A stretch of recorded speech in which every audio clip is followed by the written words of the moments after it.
हाँ कर ली, करनी हो बता देना तब। हाँ जी, गुड मॉर्निंग स्टूडेंट्स। बेटा आज हम आरंभ कर रहे हैं अपना व्याकरण। इसका फर्स्ट चैप्टर है भाषा, बोली, लिपि तथा व्याकरण। भाषा, बोली, लिपि तथा व्याकरण। भाषा के बारे में इस पाठ में पढ़ेंगे, बोली के बारे में, लिपि और व्याकरण के बारे में। तो भाषा के बारे में देखिए, सभी मनुष्य अपनी अपनी भाषा बोलते हैं, लेकिन क्या आपने कभी ये सोचा यदि भाषा न होती तो क्या होता? सभी मनुष्य अपनी अपनी भाषा में बोलते हैं, कोई तमिल में, कोई हिंदी में, कोई हरियाणवी में, कोई इंग्लिश में, कोई तेलुगु में, कोई उर्दू में बोलते हैं ना। तो आपने कभी ये बात सोची है कि यदि भाषा न होती तो क्या होता? मनुष्य अपने मन की बात दूसरों तक कैसे पहुंचा पाता? अपने मन की बात मनुष्य कैसे पहुंचा पाता? भूख लगती तो खाना कैसे मांगता? दोस्तों से हम गप्पे कैसे मारते? उनके साथ बिना बोले कैसे खेलते कूदते? तब हम सबकी हालत कैसी होती? गूंगे व्यक्ति की तरह, जो अपने मन की बात कहने के लिए इशारे तो कर सकता लेकिन बोलकर अपनी बात नहीं कह सकता था, यदि भाषा न होती तो। अब तो आप समझ गए होंगे कि भाषा की जरूरत हमें क्यों पड़ी। हमें भाषा की जरूरत इसलिए पड़ती है कि अपने मन की बात दूसरों तक पहुंचाएं और दूसरों की बातों को ग्रहण करें या समझें, अर्थात एक दूसरे के साथ विचारों का आदान प्रदान करने के लिए भाषा की हमें जरूरत पड़ी। विचारों का आदान प्रदान क्या होता है? हम अपने विचारों को दूसरों के सामने प्रकट करें और दूसरों के विचारों को समझें। तो इसलिए भाषा का उद्देश्य है विचारों का आदान प्रदान या संप्रेषण। भाषा का उद्देश्य क्या है? विचारों का आदान प्रदान या संप्रेषण। संप्रेषण कम्युनिकेशन होता है। तो नीचे इस चित्र में देखिए, एक छात्र अपनी अध्यापिका से कुछ कह रहा है, अर्थात छात्र और अध्यापिका के बीच विचारों का क्या हो रहा है? आदान प्रदान हो रहा है। पिक्चर को देखने से ये पता चल रहा है कि बच्चा अपनी अध्यापिका को कुछ कह रहा है। उससे पता चल रहा है कि बच्चा विचारों का आदान प्रदान, बच्चा और अध्यापिका विचारों का आदान प्रदान कर रहे हैं। यहाँ आप ये भी कह सकते हैं कि विचारों का आदान प्रदान तो इशारों से भी हो सकता है, लेकिन हम इशारों को भाषा नहीं कह सकते, क्योंकि सारी बातें इशारों में हम नहीं समझ सकते, न दूसरों को समझा सकते हैं, क्योंकि भाषा वह है जो मनुष्य के मुख से उच्चारित होती है या जिसे मनुष्य बोलता है। इशारों को भाषा नहीं कहा जा सकता, ये तो सांकेतिक भाषा हो गई है, इशारों से बात को समझाना। लेकिन भाषा क्या होती है? वह तो मनुष्य के मुख से बोली गई ध्वनि है। जिसे मनुष्य बोलता है उसे ही भाषा कहा जाता है। इसका अर्थ यह है कि मनुष्य के अलावा अन्य प्राणियों द्वारा भी तरह तरह की आवाजें निकालने को भाषा नहीं कहा जा सकता। मनुष्य के अलावा जो अन्य प्राणी होते हैं वे अलग अलग प्रकार की आवाजें निकालते हैं। कुत्ता लगा लो, पशु लगा लो, भैंस लगा लो, गाय लगा लो, वो अलग तरह की आवाजें निकालते हैं, तो उनको भाषा नहीं कहा जा सकता। भाषा का संबंध किससे है? मनुष्य द्वारा बोली गई ध्वनियों से है। मनुष्य के मुख से उच्चारित होने वाली वे ध्वनियां होती हैं जिनसे क्या होता है? सार्थक शब्दों की रचना होती है। भाषा कौन सी होती है? वे ध्वनियां होती हैं, मनुष्य के मुख से बोले जाने वाली वे ध्वनियां होती हैं जिनसे क्या होता है? सार्थक शब्दों की रचना होती है, वह ही भाषा कहलाती है। सार्थक शब्द जो निकलते हैं मुंह से, उन्हें भाषा कहते हैं। इन्हीं शब्दों का प्रयोग हम वाक्यों में करते हैं और अपनी बातचीत या वार्तालाप में करते हैं। पहले मनुष्य के मुख से ध्वनियां उत्पन्न होती हैं जिनसे शब्द बनते हैं। शब्दों का प्रयोग करके हम वाक्य बनाते हैं। वाक्य में शब्दों का प्रयोग किया जाता है। आगे देखिए, इस तरह से भाषा के बारे में हमारे सामने कई बातें आती हैं। फर्स्ट देखिए, भाषा में हम अपने मुख से ध्वनियों का उच्चारण करते हैं। भाषा में क्या करते हैं, हम अपने मुख से ध्वनियों का उच्चारण करते हैं। सेकंड, इन ध्वनियों के मेल से सार्थक शब्द बनते हैं, जो अभी पिछले पेज पर मैंने बताया था।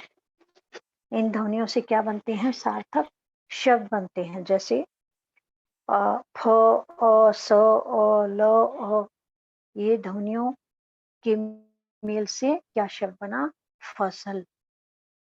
क्या शब्द बना, फ, अ, स, अ, ल, फसल। अर्थात सफल, अर्थवान होने के कारण हिंदी के शब्द हैं, पर इन्हीं ध्वनियों के अन्य मेल से बने लसफ, सलफ हिंदी के शब्द नहीं है, क्योंकि इनका कोई अर्थ नहीं है। शब्द तो वही है, फ, स, फ, अ, स, अ, ल, अ, लेकिन इनको आगे पीछे करके हम कोई शब्द बनाते हैं तो वह कोई सार्थक शब्द नहीं होता, उस शब्द का कोई अर्थ नहीं होता। अब इसमें दो शब्द बने हैं, इनका तो अर्थ होता है फसल। फसल जैसे हमारे खेतों में फसल होती है वो, और दूसरा सफल। यही वर्ड आगे पीछे, इन्हीं वर्णों को आगे पीछे करेंगे तो सफल होता। सफल मतलब किसी चीज में हम सफल हो जाए, पास हो जाए, वो सफल होता है। लेकिन इसके अलावा जो कुछ और शब्द बनते हैं, लसफ या सलफ आदि, इनका कोई अर्थ नहीं है। ध्वनियों के मेल से केवल सार्थक शब्द बनते हैं। थर्ड है, शब्दों का प्रयोग वाक्यों में किया जाता है। इन ध्वनियों से वो शब्द बन गए, शब्दों से क्या बनेंगे, वाक्य बनेंगे। यहाँ पर ध्यान रखने की बात है कि वाक्य में शब्द किस रूप में प्रयुक्त होंगे और उनका कर्म क्या होगा, यह भाषा के नियमों द्वारा तय किया जाता है। हमें इस चीज का ध्यान रखना पड़ेगा कि वाक्य में शब्द किस रूप में प्रयुक्त होते हैं, उनका किस प्रकार का कर्म होता है, यह किसके द्वारा तय किया जाता है, भाषा के नियमों के द्वारा तय किया जाता है। उदाहरण के लिए, हिंदी भाषा के नियमों के अनुसार वाक्य में क्या आता है, पहले कर्ता, फिर कर्म और अंत में क्रिया। हिंदी भाषा के नियमों के अनुसार तो हम वाक्य लिखते हैं, बोलते हैं, तो उसमें क्रम क्या होता है, पहले कर्ता, फिर कर्म, फिर क्रिया। लेकिन अंग्रेजी में क्या होता है, इसमें पहले कर्ता, फिर क्रिया और अंत में कर्म होता है। देखिए नीचे उदाहरण दे रखा है, बच्चा किताब पढ़ता है। बच्चा करता है, किताब कर्म है और पढ़ता है क्रिया है। अब इसी वाक्य को इंग्लिश में लिखा गया है, तो इंग्लिश में पहले करता है द चाइल्ड, फिर रीड्स, ये क्रिया है, और कर्म लास्ट में आया। तो हिंदी और अंग्रेजी में ये कर्म से लिखने में अंतर होता है। इसलिए कहा जा सकता है कि हर भाषा की अपनी नियम व्यवस्था होती है। हर भाषा की, जैसे हिंदी और अंग्रेजी का उदाहरण दिया गया है, हर भाषा की अपनी नियम व्यवस्था होती है, जो यह तय करती है कि वाक्य में प्रयुक्त होते समय शब्दों का क्रम किस प्रकार से होगा और उनमें कौन सा प्रत्यय लगेगा। अब बॉक्स के अंदर जो परिभाषा दे रखी है भाषा की, वह देखिए, भाषा मानव मुख से उच्चरित ध्वनियों की ऐसी व्यवस्था है जिसके माध्यम से लोग परस्पर विचारों का आदान प्रदान करते हैं। क्या होती है भाषा, मनुष्य के मुख से उच्चारित ध्वनियां होती है, उनकी ऐसी व्यवस्था है जिसके माध्यम से लोग क्या करते हैं, आपस में अपने विचारों का आदान प्रदान करते हैं। एक दूसरे के सामने अपने विचार भेजता है और दूसरे के विचारों को समझता है, इसी को आदान प्रदान बोलते हैं। अब इस भाषा के बारे में तो हमने पढ़ लिया, लेकिन यह भाषा किस प्रकार की होती है, इसके कितने रूप होते हैं, अब उनके बारे में देखिए। विचारों का आदान प्रदान हम किस प्रकार कर सकते हैं, बोल कर सकते हैं या लिख कर। बोलकर या लिखकर हम अपने विचारों का आदान प्रदान कर सकते हैं। इसीलिए भाषा के दो रूप हैं। इसीलिए भाषा के कितने होते हैं? दो रूप होते हैं। एक मौखिक रूप होता है और दूसरा लिखित रूप होता है। मौखिक रूप को हम उच्चरित भाषा भी बोल सकते हैं। भाषा के कितने रूप हैं? दो, मौखिक रूप और लिखित रूप। मौखिक भाषा कौन सी होती है? यह भाषा का उच्चरित रूप है, बोला जाने वाला रूप है। अब प्रश्न क्या है कि मौखिक तथा लिखित रूपों में से कौन सा रूप प्रमुख है? मौखिक और लिखित जो दो रूप होते हैं, इनमें से कौन सा रूप प्रमुख होता है? वस्तुतः भाषा का मौखिक रूप ही प्रमुख है। आप ये जानते भी होंगे कि जन्म लेने के बाद मनुष्य सबसे पहले क्या करता है? बोलना ही सीखता है ना। कोई भी पैदा होता है, छोटा होता है, साल का, 1.5 का, 2 का बच्चा 2.5-3 साल का होता है, तो सबसे पहले क्या करता है? बोलना ही सीखता ना पहले। तो जो मौखिक रूप है वही प्रमुख रूप है। लिखना पढ़ना तो उसे बाद में सिखाया जाता है, बाद में ही सीखता है। इसके अतिरिक्त ऐसे हजारों लोग हैं जिनको लिखना पढ़ना नहीं आता, पर वे अपनी भाषा को सुनकर समझ लेते हैं तथा बोलकर अपनी बात कह देते हैं। बहुत सारे लोग जो हमारे बड़े बुजुर्ग हैं, अब तो सभी पढ़ने लगे, लेकिन कई जगह ऐसे हैं कि जहाँ पढ़ाई बहुत कम होती है, तो वहाँ के लोग पढ़े लिखे नहीं होते, केवल अपनी भाषा को बोलकर ही दूसरों को समझा सकते हैं और दूसरों की बोली हुई भाषा को समझ सकते हैं। इसलिए यह कहा जा सकता है कि लिखित भाषा की तुलना में मौखिक भाषा प्रमुख है। कौन सी भाषा प्रमुख है? मौखिक भाषा।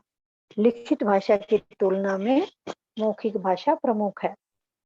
अब मौखिक भाषा की सबसे बड़ी कमी क्या है? इसके अंदर कमी भी है, ये प्रमुख तो है, लेकिन कमी क्या है? यह उच्चरित होते ही समाप्त हो जाती है। मौखिक भाषा क्या है? कोई व्यक्ति अपनी बात बोलता है, जब वो बोलता होता है तभी वह सुनाई देती है, और जब वह बोलकर उस बात को खत्म कर देता है तो वह बात भी खत्म हो जाती है। उसके बाद चाहे किसी व्यक्ति को वह समझ आई हो या नहीं आई हो, दोबारा से उसको वो नहीं सुन सकता जब तक कि कोई उसे दोबारा न बोले। तो इसकी सबसे बड़ी कमी यही है कि यह एक बार बोली जाने के बाद उसी समय समाप्त हो जाती है।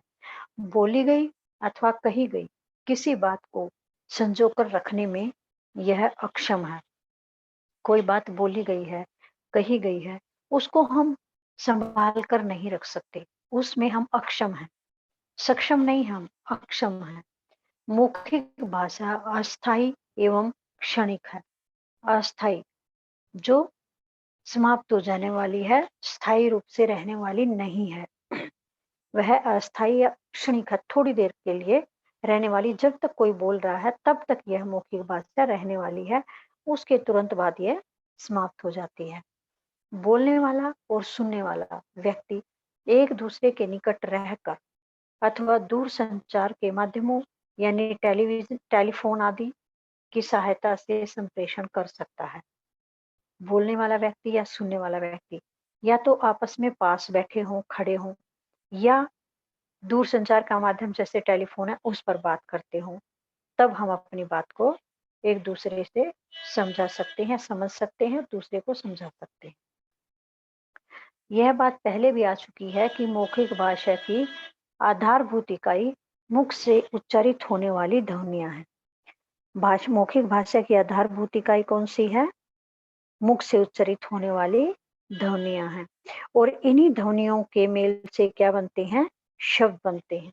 उस भाषा के शब्द बनते हैं। कौन सी ध्वनियों से?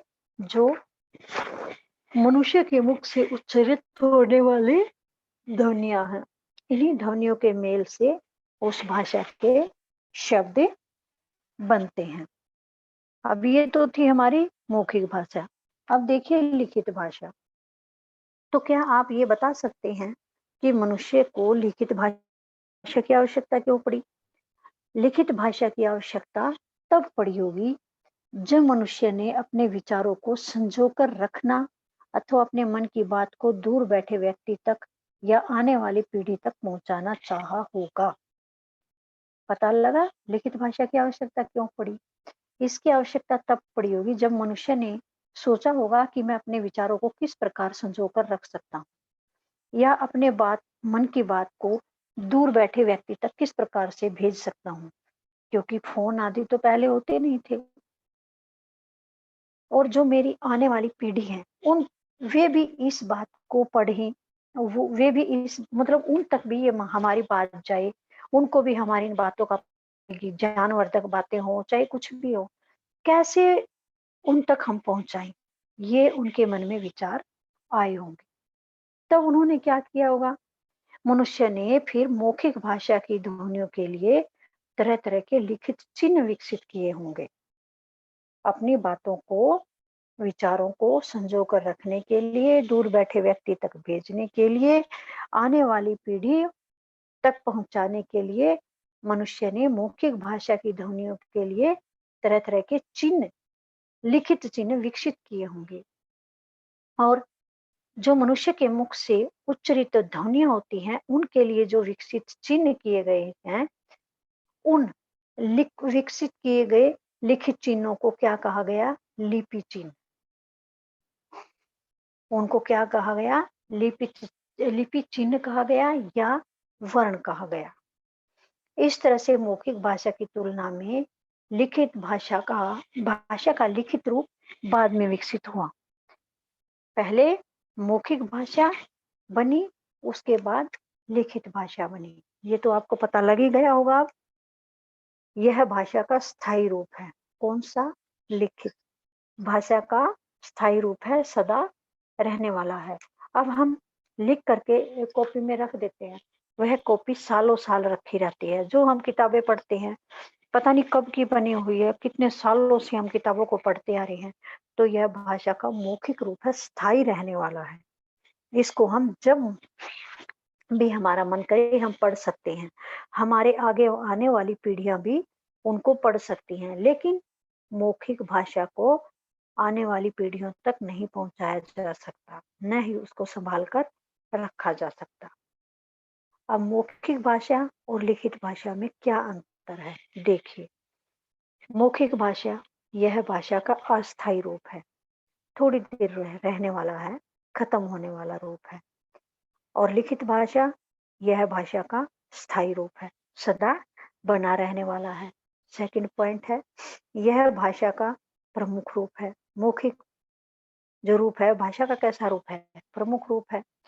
और लिखित भाषा में यह भाषा का गौण रूप है। मौखिक भाषा को प्रमुखता दी गई है और लिखित भाषा को गौण रूप में जाना जाता है।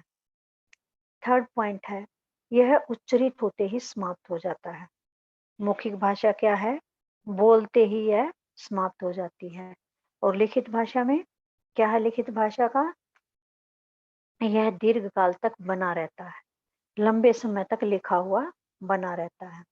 फोर्थ है, इसे बच्चा स्वतः सीख लेता है। इस भाषा को, मौखिक भाषा को बच्चा अपने आप सीख लेता है, दूसरों को बोलते हुए सुनता है तो अपने आप ही उसको सुन करके सीख लेता है। और इसको लिखित रूप को शिक्षा के माध्यम से सीखा जाता है।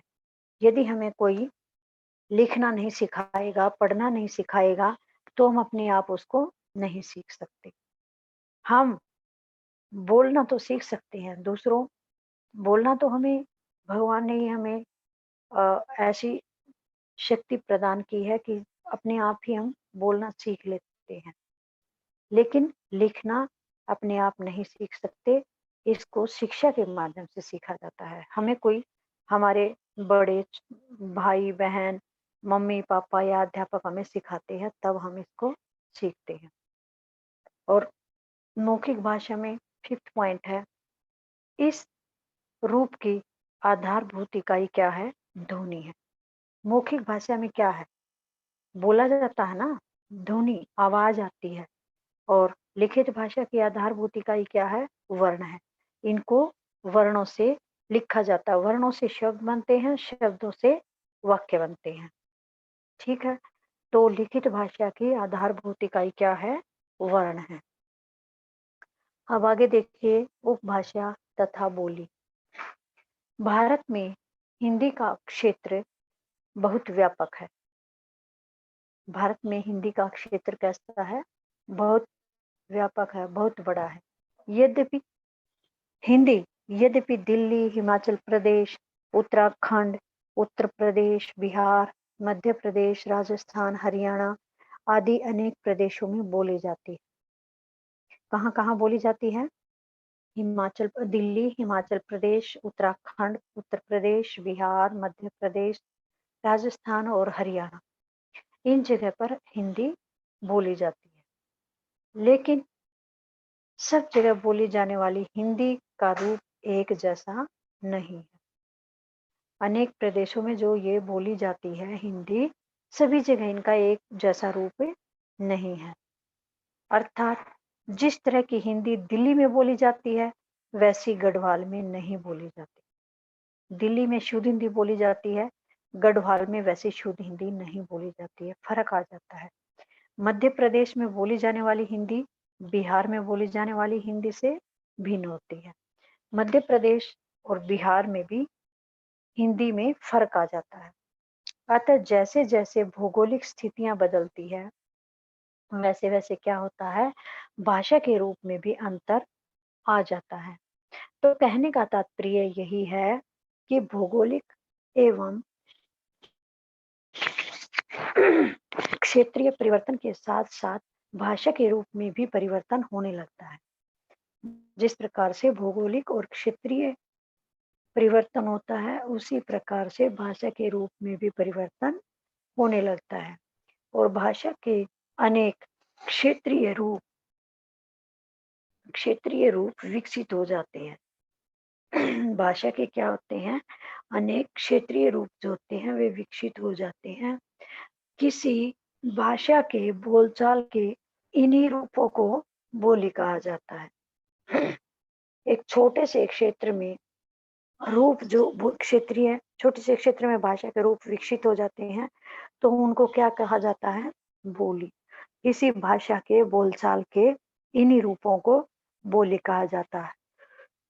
परिभाषा देखिए, किसी क्षेत्र विशेष में वहां की भौगोलिक विशेषताओं के प्रभाव से विकसित किसी भाषा के बोलचाल के रूप को बोली कहते हैं।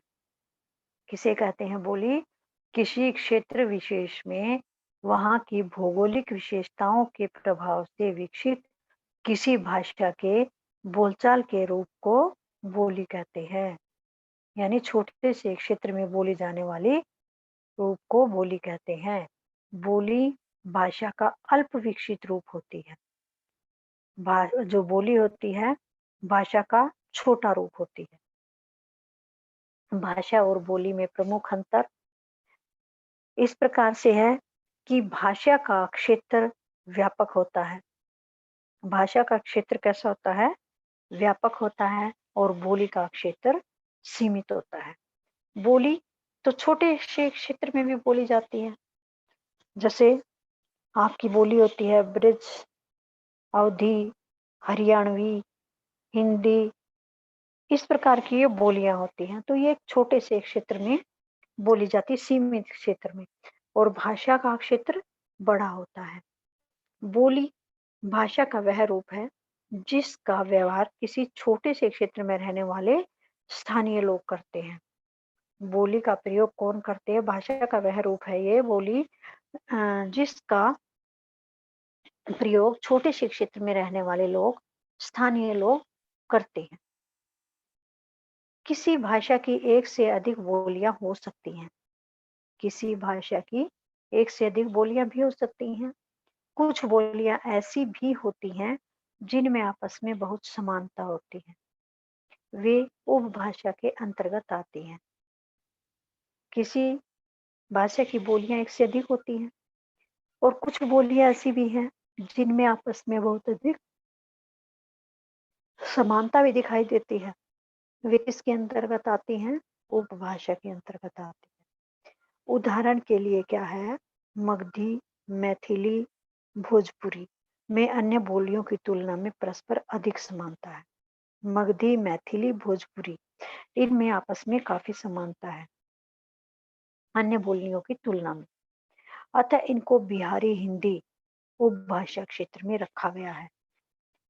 मैथिली, मगधी, भोजपुरी को किसके अंदर रखा गया है? बिहारी हिंदी के अंतर रखा गया है, क्योंकि इनमें काफी समानता है। इस तरह भाषा की तुलना में उपभाषा का क्षेत्र छोटा पर बोली से बड़ा होता है। भाषा की तुलना में उपभाषा का क्षेत्र छोटा होता है, लेकिन बोली से बड़ा होता है। ये लगा लो, जैसे गांव में बोली जाती है वो बोली होती है, थोड़ा शहर में आ जाते हैं तो वो उपभाषा होती है। बोली से बड़े क्षेत्र में उपभाषा का प्रयोग किया जाता है, और भाषा तो बड़े बड़े देशों में सभी जगह प्रयोग की जाती है। बोली छोटे से गांव के क्षेत्र में, और जो उपभाषा होती है गांव से बाहर निकलकर शहर में, और भाषा सभी से। तो ये आपने आज पढ़ा है भाषा और बोली के बारे में। तो आपको ये भाषा और बोली, उपभाषा आदि अच्छी तरह से लर्न करनी है, लेसन को रीड करना है। इससे आगे जो लेसन बचा हुआ है उसको भी आपने रीड करना है, और इंटरनल जितने भी क्वेश्चन इसमें से निकले वे आपने निकालने हैं क्वेश्चन, और क्वेश्चन निकालने हैं और उनके